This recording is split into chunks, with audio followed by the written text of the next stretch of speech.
Baca lagi. Kawan-kawan baca dimanapun Anda berada.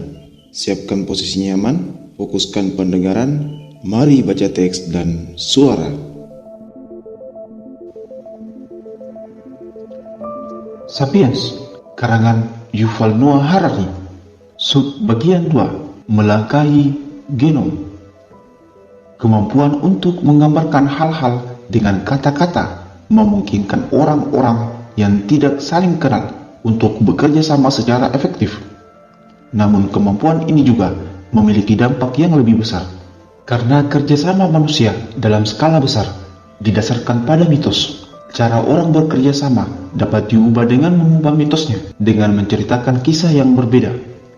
Dalam situasi yang tepat, mitos dapat berubah sangat cepat. Contohnya, pada tahun 1789, orang-orang Prancis dengan cepat beralih dari mempercayai bahwa raja memiliki hak ilahi menjadi mempercayai bahwa kekuasaan berada di tangan rakyat. Sejak revolusi kognitif, Homo sapiens dapat merevisi perilakunya dengan cepat sesuai dengan kebutuhan yang berubah-ubah. Hal ini membuka jalan untuk evolusi kultural yang cepat, melebihi kemacetan lalu lintas evolusi genetika.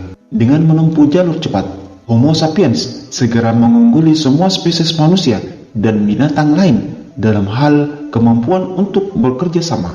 Perilaku binatang sosial lainnya sebagian besar ditentukan oleh gen mereka, tetapi DNA tidak sepenuhnya menentukan perilaku.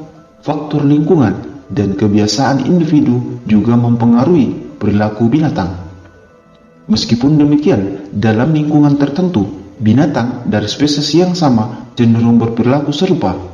Perubahan signifikan dalam perilaku sosial biasanya memerlukan mutasi gen. Contohnya, simpanse umumnya hidup dalam kelompok hierarki yang dipimpin oleh seekor jantan alfa, sedangkan bonobo, spesies yang terkait erat dengan simpanse, hidup dalam keluarga egaliter yang dipimpin oleh aliansi betina.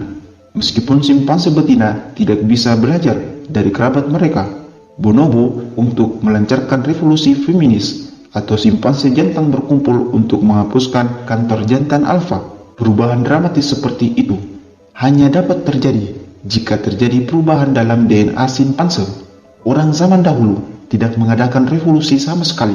Perubahan yang terjadi pada mereka lebih disebabkan oleh cara hidup, menemukan teknologi baru, dan pindah ke tempat baru yang membuat perubahan pada gen mereka. Itu sebenarnya butuh waktu ratusan tahun untuk mencapai kemajuan besar. 2 juta tahun yang lalu, manusia baru muncul dan disebut Homo erectus. Mereka mulai membuat alat batu, dan ini menjadi ciri khas mereka. Selama hampir 2 juta tahun, alat-alat batu Homo erectus tidak berubah, kecuali jika terjadi perubahan genetika yang besar. Di masa lalu, manusia butuh waktu ratusan bahkan ribuan tahun untuk mengubah perilaku mereka. Namun, sejak munculnya revolusi kognitif, manusia sapiens bisa mengubah perilaku dengan cepat tanpa perlu perubahan genetika maupun lingkungan. Hal ini tercermin pada pola perilaku kaum elit seperti kepastoran Katolik, ajaran monastik Buddha, dan birokrasi orang Kasim Cina yang tidak memiliki keturunan. Tidak seperti jantan alfa simpanse yang menggunakan kekuasaannya untuk berhubungan seks dengan banyak betina, para elit Katolik memilih abstain dan meninggalkan peran sebagai ayah yang sejalan dan prinsip-prinsip fundamental seleksi alam. Perbedaan pola perilaku manusia kuno dan sapiens dapat dilihat dalam perbandingan seorang warga Berlin yang hidup selama 100 tahun pada masa yang berbeda-beda. Meskipun DNA-nya tetap sama, ia berhasil menjadi bagian dari 5 sistem sosiopolitik yang berbeda, karena sapiens dapat mentransformasikan struktur sosial dan perilaku dalam waktu singkat. Hanya dalam 1 atau 2 dekade, ini adalah kunci kesuksesan sapiens. Dalam pertarungan 1 lawan 1, Neanderthal mungkin akan mengalahkan sapiens. Namun, dalam pertarungan dengan ratusan orang, Neanderthal tidak akan bisa bertahan. Neanderthal mungkin bisa berbagi informasi tentang keberadaan singa, tetapi mereka mungkin tidak bisa menceritakan dan merevisi cerita tentang arwah suku tanpa kemampuan mengarang fiksi. Neanderthal tidak bekerja sama secara efektif dalam jumlah besar dan tidak bisa menyelesaikan perilaku sosial mereka dengan tantangan yang cepat berubah. Meskipun kita tidak dapat memasuki pemikiran Neanderthal untuk memahami cara berpikir mereka, bukti tidak langsung menunjukkan bahwa kognisi mereka terbatas dibandingkan dengan rival mereka Sapiens. Arkeolog yang menggali situs Sapiens yang berusia 30.000 tahun di Eropa menemukan kerang laut dari pesisir Mediterania dan Atlantik. Kemungkinan kerang laut itu sampai ke pedalaman benua melalui perdagangan jarak jauh antara kawan Sapiens yang berbeda. Situs Neanderthal tidak memiliki bukti perdagangan semacam itu. Setiap kelompok membuat alat dari bahan setempat. Di Pasifik Selatan, ada sekelompok manusia Sapiens yang hidup di Pulau Irlandia Baru yang membuat alat-alat tajam dan kuat dari obsidian, jenis kaca vulkanik. Namun, pulau itu sendiri tidak memiliki cadangan obsidian, sehingga obsidian yang digunakan dibawa dari Pulau Britania Baru yang berjarak 400 km jauhnya. Mungkin sebagian dari mereka adalah navigator ulung yang berdagang dari pulau ke pulau. Perdagangan mungkin terlihat sebagai kegiatan yang praktis, tetapi sebenarnya hanya manusia Sapiens yang terlibat dalam perdagangan, dan jaringan perdagangan Sapiens didasarkan pada fiksi-fiksi. Perdagangan tidak dapat terjadi tanpa kepercayaan atau sulit untuk mempercayai orang asing. Jaringan perdagangan global saat ini didasarkan pada kepercayaan kita pada entitas fiksional seperti dolar, Federal Reserve Bank, dan lambang-lambang korporasi. Ketika dua orang asing ingin berdagang, mereka akan membangun kepercayaan dengan memohon kepada Tuhan, leluhur mitos, atau binatang lambang yang sama.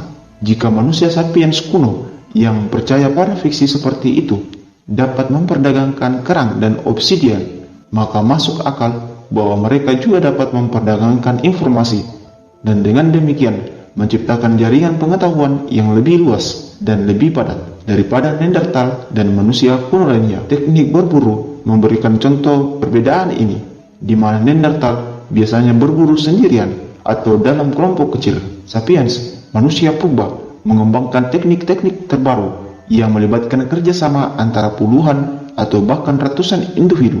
Salah satu teknik yang sangat efektif adalah mengepung seluruh kawanan binatang seperti kuda liar, lalu memaksa binatang-binatang itu masuk ke ngarai yang sempit sehingga mereka diburu secara massal. Jika berhasil, manusia-manusia itu bisa memperoleh banyak daging, lemak, dan kulit binatang dalam waktu yang singkat. Mereka bisa mengonsumsinya dalam pesta besar atau menyimpannya untuk dimakan lain waktu. Arkeolog menemukan bukti situs-situs pembantaian binatang yang dilakukan secara massal seperti ini. Perbedaan teknik berburu ini menunjukkan bahwa Sapiens lebih lincah dan inovatif dibandingkan Neanderthal dan manusia-manusia purba lainnya. Neanderthal biasanya berburu sendirian atau dalam kelompok kecil, sedangkan Sapiens bekerja sama dalam kelompok yang lebih besar dan biasanya dengan cepat menemukan cara baru untuk menang jika mereka kalah di babak pertama. Karena itu, Sapiens mampu menciptakan jalinan pengetahuan yang lebih padat dan lebih luas. Teknik-teknik terbaru ini adalah salah satu contoh daripada apa yang terjadi dalam revolusi kognitif yang membedakan Sapiens dari spesies manusia purba lainnya. Bersambung ke sub bagian 2, sejarah dan biologi. Sekian dan terima kasih. Semoga bermanfaat.